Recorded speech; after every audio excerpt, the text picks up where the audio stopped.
Tonight, a federal appeals court says the state law banning the open carry of firearms is unconstitutional. So a federal appeals court just told California that banning open carry is unconstitutional.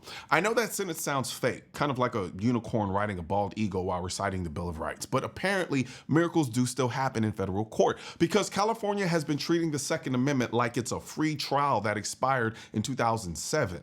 Let's keep going. The law would have banned open carry in counties with more than 200,000 people here in California. The judge, a Donald Trump appointee, said the law didn't stand under a ruling from the Supreme Court. It requires firearm restrictions to be consistent with the nation's historical tradition of firearm regulations. Okay, that part right there is the whole ball game. Because what the court is saying is this: you don't get to make up gun laws based on vibes. You don't get to legislate your feelings. You don't get to ban rights because a holster makes you uncomfortable at Trader Joe's. If you're going to restrict a constitutional right, it has to be consistent with the nation's historical traditions of firearm regulation. Not modern tradition, not California tradition, not this scares me tradition, historical tradition. Now, before the internet starts malfunctioning, let me say this clearly.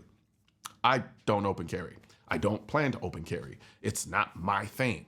But I am a huge proponent of your right to open carry, because rights aren't rights only when they match your personal aesthetic. That's not how this works. State Attorney General Rob Bonta's office said in a statement that options are being considered and, quote, "We are committed to defending California's common sense gun laws." And here's where anti-gunners short circuit.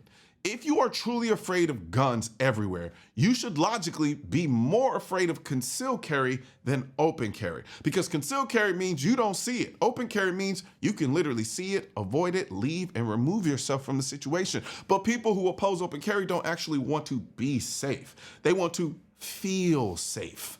And those two things are not the same. They'll say, we don't want to see guns. Meanwhile, you're surrounded by people carrying guns right now and you don't even know it. So what you're really saying is the presence of guns scare you. That's hoplophobia. And sorry, we don't make laws based on your internal irrational fear of an inanimate object. This ruling is a win, not because everyone needs to open carry tomorrow, but because it reinforces a principle California keeps trying to ignore. Rights aren't granted by state preference. Rights aren't optional. And rights don't disappear because the political class gets uncomfortable.